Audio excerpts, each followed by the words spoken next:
a versé ce qu'on a pris. Si on calcule en CFA, ils ont versé près de 600 millions francs CFA à certaines chaînes africaines, occidentales, pour pouvoir médiatiser les exercices. Première des choses, c'était pour attirer notre attention.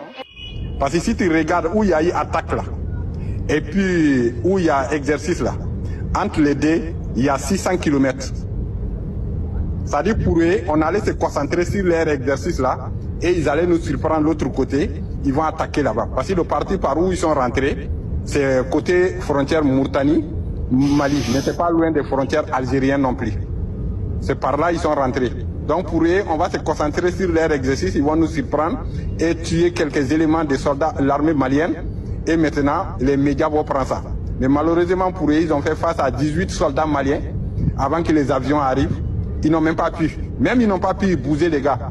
Mais quand ils ont calculé 30 minutes. Ils ont calculé 30 minutes. Les 30 minutes que je vous parle là, ça a été trouvé dans la pousse d'un officier algérien neutralisé. Le temps d'arrivée des avions de SAS maliens, c'était estimé à 30 minutes. Mais à leur grande surprise, les avions sont arrivés à 7 minutes. Parce qu'ils croient qu'ils connaissent notre armada, mais ils ne connaissent pas. Il n'y a même pas un. C'est 250 éléments, terreaux, y compris éléments algériens et mauritaniens. Ils sont tous restés. Il n'y a même pas un qui est allé faire le compte rendu. L'Algérie ne peut pas nier. Il y a 7 pick-up récupérés qui ont immatriculation algérien et en plus, ce n'est pas n'importe quelle matriculation. Hein. Je ne vais pas tout dévaler ici.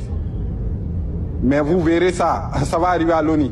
Si tu entends tu vas à l'ONU pour aller dire que tu vas nous sanctionner, c'est parce qu'on n'a pas d'autres preuves contre toi. On avait des preuves. Hein.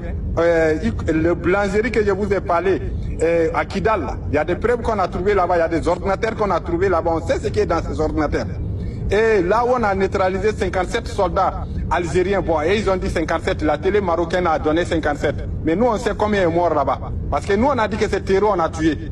Parce que une fois que tu es dans le territoire malien, nous, on va te tuer en tant qu'un terreau. On a dit qu'on a tué des terreaux. Mais Maroc, sautant tout ce qui est malheur d'Algérie, et ils ont dit réellement que c'était des soldats algériens. Et c'était vrai, c'était des soldats algériens. Pourquoi ils sont venus là-bas? J'ajoute ça, tu ne m'as pas demandé ça, mais pour que les choses soient bien claires. Parce qu'il y avait des machines qui exploitaient l'or là-bas. Sur ces machines aussi, il y avait des immatriculations algériennes. Maintenant, ce sont ces machines qu'ils venaient récupérer pour faire rentrer côté Algérie. Il ne faut pas le Mali va récupérer ces machines. Parce qu'en ce moment, l'armée malienne avait libéré là-bas. Donc on a découvert ces machines là-bas. Ces machines servent à exploiter l'or. Donc il fallait venir récupérer ces machines. Ces terreaux qui sont venus là-bas.